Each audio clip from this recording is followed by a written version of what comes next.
You're listening to Nothing Small About Business, where big thinking meets real world action.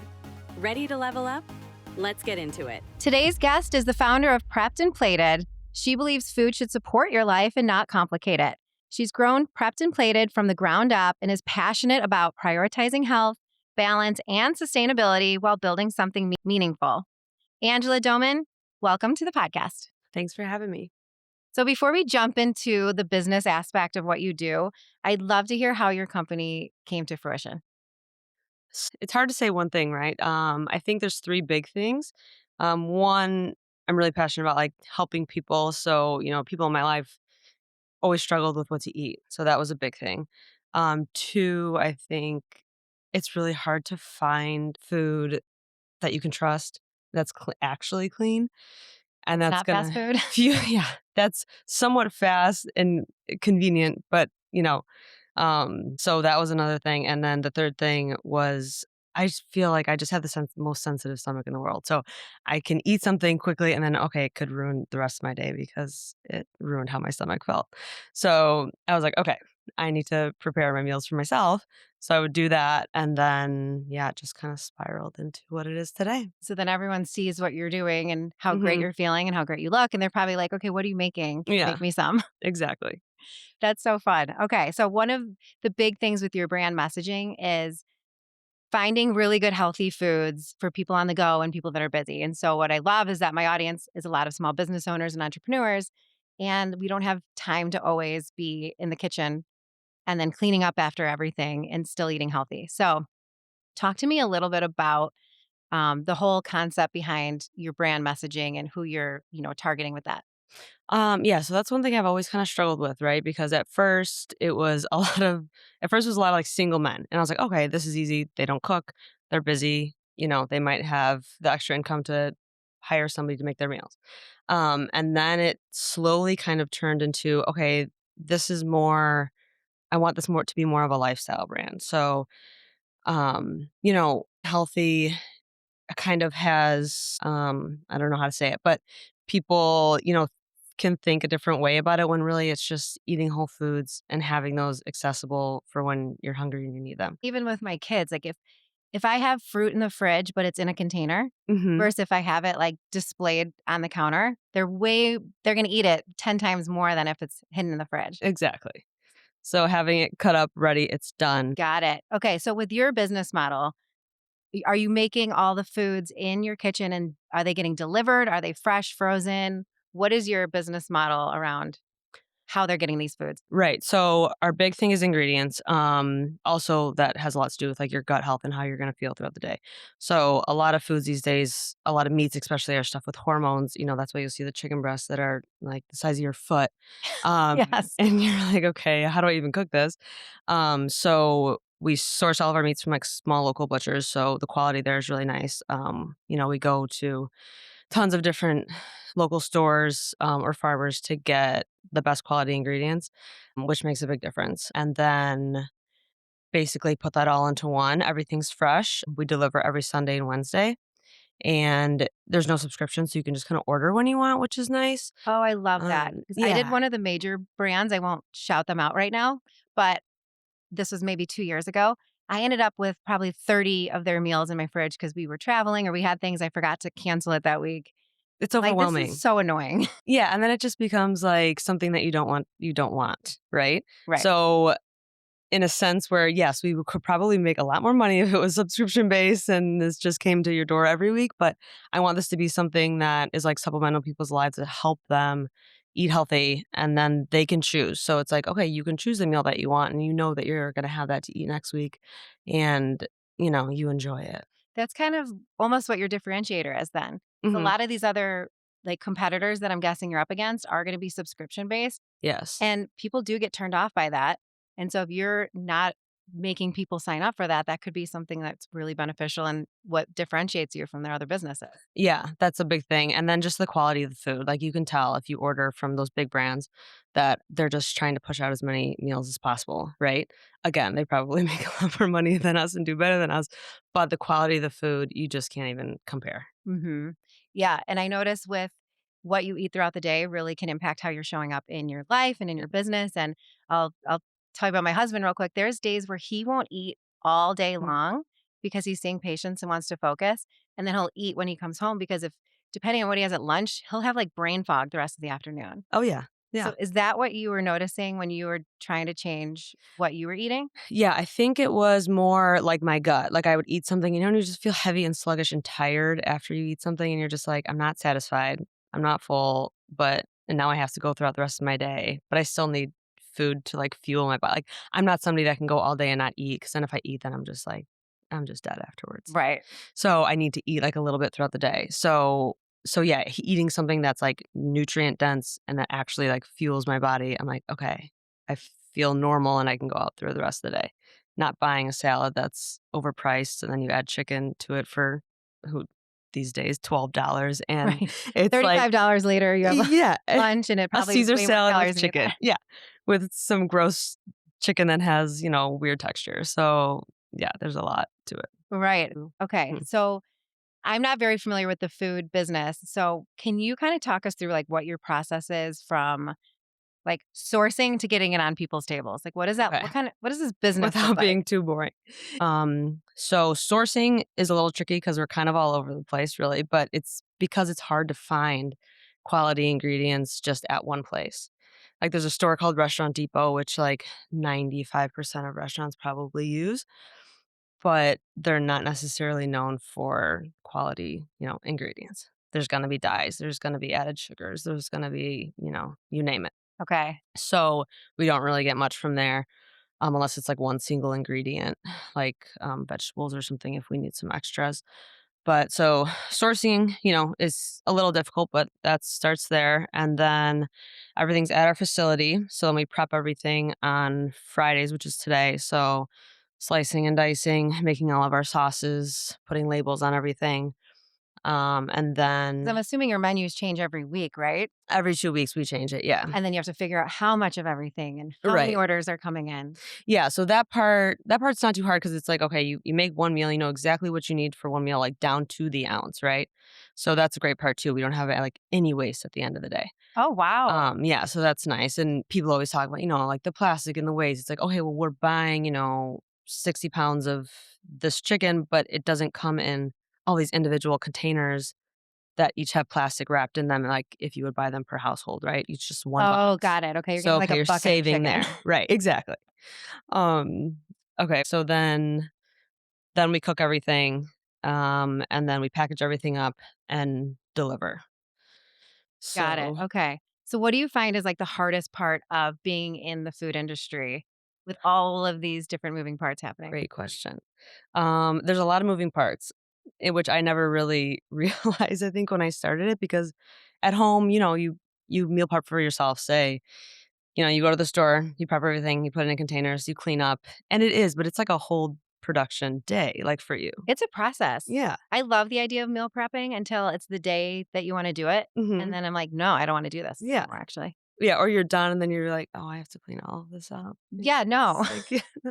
Or then you forgot an ingredient, or, Right. there's so many different variables that can Yeah. easily derail you from wanting to do it. Exactly. Or you're like, okay, I made like one or two of the same meals and then I have to eat the same thing throughout the whole entire Right. week. Like by the end of the week, you're like, yeah, you're just bored of it. Yeah, this isn't fun anymore. Right. Food is very different and can be very finicky. So, Mhm. yeah, I was just curious about like some of the challenges that you see being in this business. I think one, because we're not subscription based, so we take orders every single week. So they're due the Thursday by the end of the day, and we deliver that Sunday. So in our like society now, it's like, okay, I want to order now and I'm gonna get it in, 20, 30 minutes. It's not like that. Because if we were to just, make as many meals and then just sell them, there'd be so much waste. And then because of the high quality ingredients that we use, we can't fight that margin with all the waste, right? So we have to have orders in. So we only make everything that we only make what's to order. So I think that's a struggle for people to know, like, okay, I have to place my order 4 days You have before to be I'm a little going bit to get organized this in order. food. Yeah. Right. Yeah. There's just so many moving parts between your team, like who you have on staff. You have to have like such a good team because you're like going, going, going. Like to get food out by Sunday is okay, all day Thursday is processing orders, people placing orders, customer service. reminding people to order. Friday is like all day prep day. Friday is like our organization day. Like if we get through Friday and everything's perfect, we know that Saturday's going to go smooth. Saturday's a busy day too. And then Sunday. So I think you have to be super organized, like overly organized. And then, yeah, that's just the production part of the business, right? There's so many other Like systems parts. have to be perfectly in place, Yeah. I'm sure. Quality control and making sure that Hmm. all the meals are the same.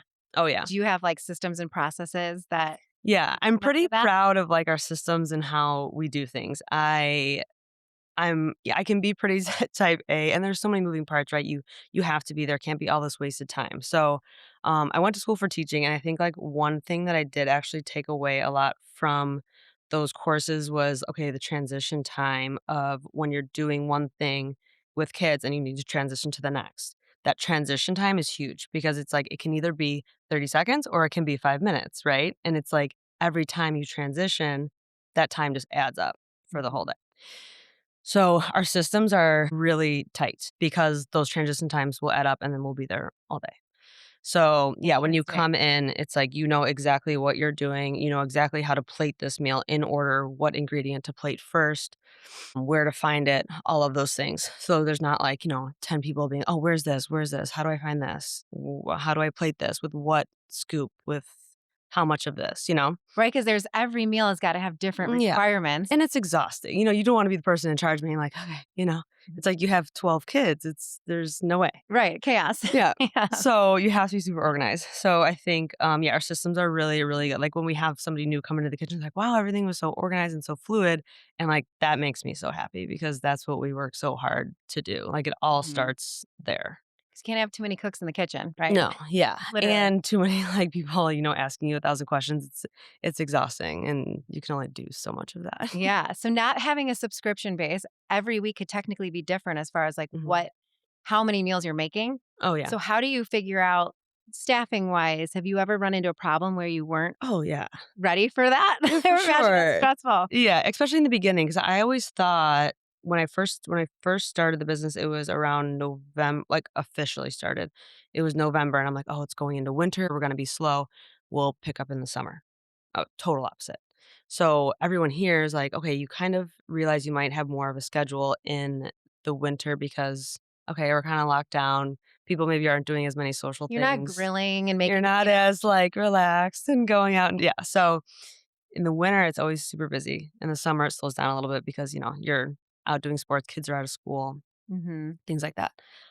So that was one thing, that threw me. Yeah. So, okay, so you mentioned that you were a teacher, so I'm very curious, what part of the business do you, like, enjoy and love the most? Because what I find so interesting is you can be, like, passionate and good at something, but then Mhm. becoming a business owner needs, like, a completely different, like, skill set, essentially. Yeah, no, I don't think, a lot of people that's, start small businesses, they're not necessarily business people. They're doing it because, "Okay, yeah, I love doing this, and I'm gonna try and figure out how to, be able to do this every day," right? But you maybe didn't go to school for teaching or sorry, for business. So all of that is like a whole new Like, flying by the business seat of your to pants, learn. You're just right? like, yeah, and I don't know. People ask all the time, like, "How do you do this?" I'm like, "You just figure it out every day." Like every day is different. There's always something that comes up. I do not act like I know the least bit about, what we're doing now. Yeah, it's been 8 years, so, we have a grasp of things, but the Right, you first 2 kinda learn as you go, years right? oh, Or, yeah. ask mentors and Yeah, it's like anything, like, you don't know from the jump. If I knew everything that went into this from the jump, I probably would you'd run the other have way. steered very clear of it, right. So yeah, I think it's there's so many things that go into it, but the business part is hard, you just have to keep learning, Mhm. keep, like, listening to podcasts, having good mentors, meeting people, like, those connections definitely help what They've been you're there going yeah, so yeah. that's been really helpful. Yeah, Yeah. absolutely. That's so very true. So what are you seeing in as far as like trends in the food industry? With some of like either those bigger brands or more of the localized brands. Like what are you Mhm. seeing as, what people are engaging with more with, a food-based business? I think, yeah, like those TikTok trends and like the snack and the salad and that, like we'll do some of those, which are fun and usually they taste really good. So we definitely do those. I think And I hope that people are starting to kind of move away from all like the fad diets and the keto and this and that. And some of them are good if they get you to stick on a routine and get you to be conscious of what you're eating and things like that. I think that's great. But I think like eliminating, carbs, like people are so scared of carbs. Right. Which I'm like, you What need a your bad word. you need your carbs, I know. So eat your carbs. I'm hoping people are kind of steering towards like, okay, ingredient focused meals and just eating whole ingredients And and I think having a balanced meal. right, and I think the education is so much more now that we do have social media in the way that Mhm. we do. I think people are becoming a lot more aware of the stuff that's been in our food and, like, Oh, yeah. Instagrammers like the Food Babe, I love following her because Mhm. she really puts it out there on, like, what you're eating, and I think that people are becoming more interested in wanting to learn about health and what it is doing to your gut and the gut brain, connection Mhm. and things like that. And it does make such a big difference in how you show up in your day based on Oh, yeah. what you're fueling your body with. That's your whole energy source, right? Yeah, it's huge, and it's not even that day, it's like, I tell people, like, "Oh, I just feel so bad, I'm so tired." I'm like, "Okay, just don't tell yourself you have to eat this way for the rest of your life, just do it for 3 weeks. Do it for 3 weeks and see how you feel." Feels good and what Yeah. doesn't. Yeah, I think that's so important, for sure. And you absolutely notice, it sets a tone for your day. And I notice that with my kids too, Yeah. based on what they eat can absolutely impact their moods and stuff. And then, Mhm. that's just trickling into every aspect of life and business and such like that. So, um, I'm curious how, being in the food business that you are and local, how do you go about scaling a business like that? Like, what are your goals with growing this business? Yeah, that's always been a hard one because, like I said, I went to school to be a teacher. I wasn't a business person, so I didn't start this business thinking, "Okay, we're gonna do this, and we're gonna be out in 10 years," and that, wasn't really the plan. So it was kind of like, "Okay, let's see where we can take this," and then it was like, "Okay, I really love doing this. Let's try and do it."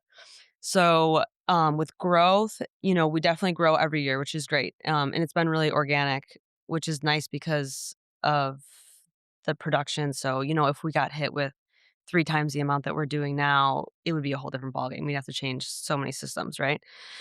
So with food, it's tricky, I think, but I think we've done so well because we've grown really organically and not, super fast, but we've grown every single year, which is nice because, we have to improve our systems. We have to hire more people, things like that.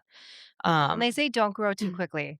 yeah, there's no I mean, I'm sure there's a way, like, people have done it, but you just lose the quality. I hate to say I'm a bad business person, but I just, like I have way too much integrity in the brand, and I just can't give up, like, the quality, and if we did grow like that and, put out all these ads and did subscriptions and did that, it was just the quality there's no way to keep I the love that quality. though. It's There not always isn't. about the full bottom line. Yeah. You're building something a lot more meaningful that people are going to come to because they know Mhm. the integrity is there and the quality is there. Yeah, they trust us. We've had clients that literally have been ordering us from day one. So they've been ordering food for like 8 years. And like, yeah, we changed the menu, but like, stuff is like somewhat similar. So it's like, okay, I can't believe you still enjoyed the food, Right. Like, thanks for coming. Yeah. Yeah. But yeah, with growth, like what I try to do, is to make our core just as strong as possible. So we've had a lot of website issues.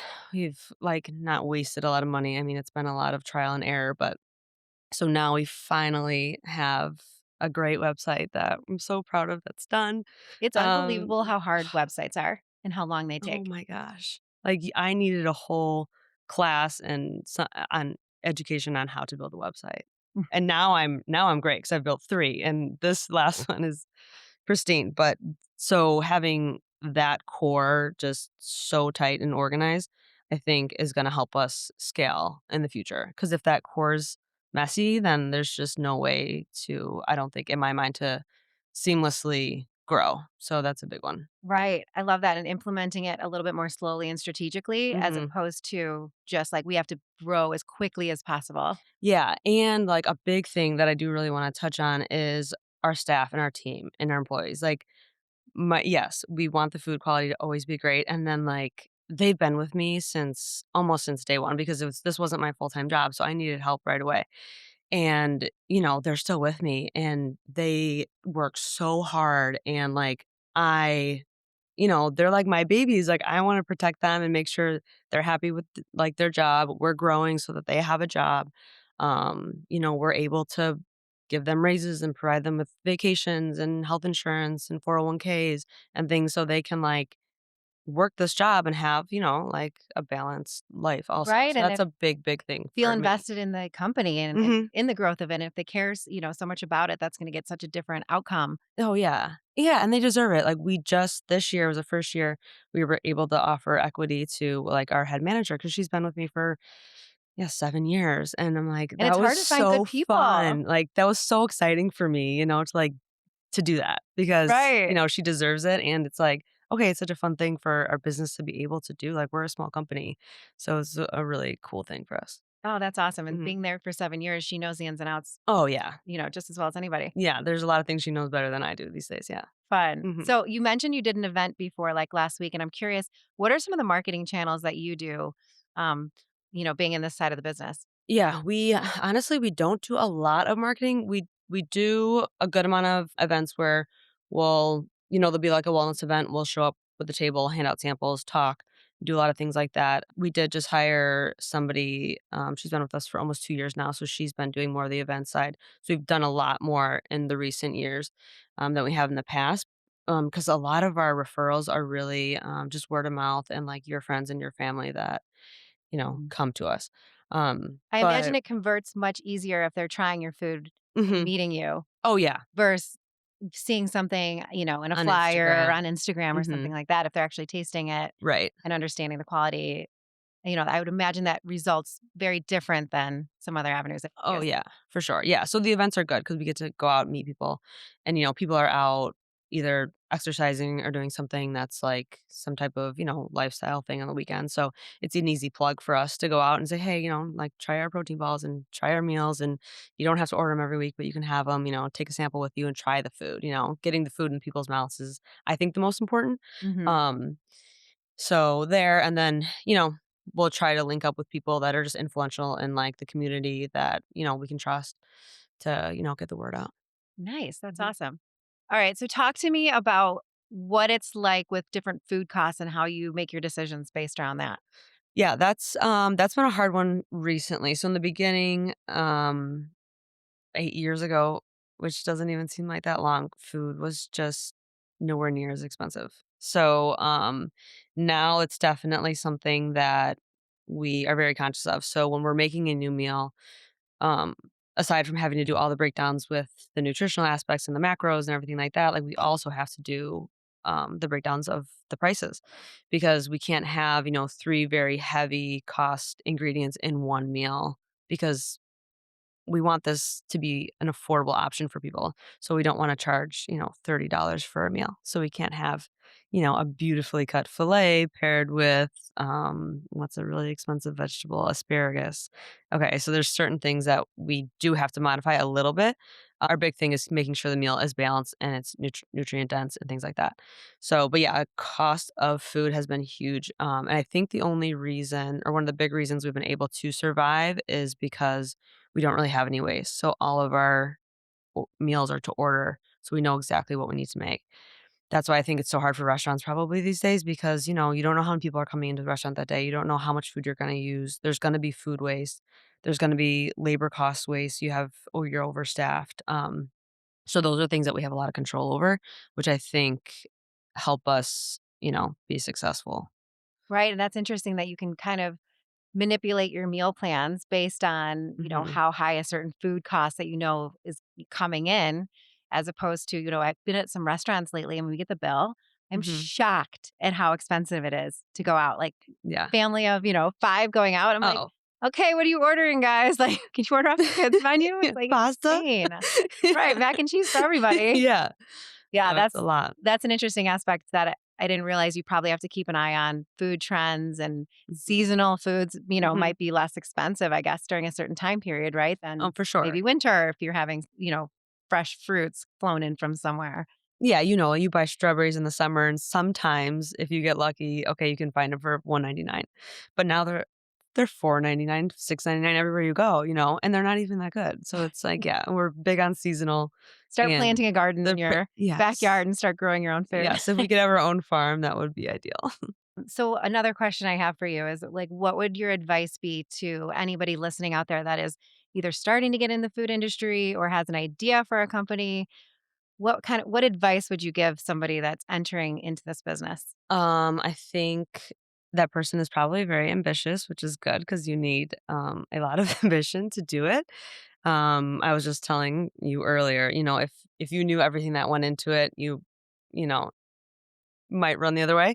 It's not always glamorous. Half the time you're like in the behind the scenes, getting your hands dirty, doing all that work. But, just start somewhere, start with your brand, start with, what you want to sell, see if it kind of works, and then just slowly take it from there and learn. But I think a lot of people want to have everything figured out before you start, but there's just no way. I mean, there's just no way to learn everything. It's The best way to impossible. learn is really to go through it. Yeah, yeah, you have to. I mean, the best way to learn, right? Yeah, so just start and then reach out to your peers and educate yourself as much as you can on the brand and food and, listen to podcasts, watch videos, ask mentors There's to help so much you. education out there and it's Yeah. free. Like there's Right. so much free education out there, Yeah. that people can listen to different things and get ideas and tips and Mhm. maybe not have to make all the mistakes themselves and can, jump through Yeah. a few hoops without having to do that. Right. And you're gonna make a million mistakes and there's gonna be a million trials and error. But yeah, just start. I think it would be the best advice I'd have is just start it, and I see love where it that. takes you. And don't be scared to fail. If it scares you, it's probably something you should try. You should do it, right? Yeah. Mhm. I love that. Well, this has been a great conversation. I really appreciate you coming out, being on the podcast today. Yeah. And if anyone listening is interested in learning more about you or learning more about your company, like where's the best place that they should go? Really, like our Instagram or the website, they can just order online. It's simple as just adding meals to your cart and checking out. Most of our clients have the meals for Sunday to enjoy throughout the week. And their Instagram is fun because you can really see a lot of like behind the scenes things and pictures of our meals and us and the staff and everything like that. Oh, I love that. Awesome. Well, thanks so much for coming on. I Of can't wait to course. try the food. Yeah. Thanks for And having I will me. definitely be posting about it when I do. Great. I hope you enjoy it. Thanks for listening to Nothing Small About Business. Make sure you follow the show so you don't miss the value in upcoming episodes. Share this with someone who's growing and connect on socials for more.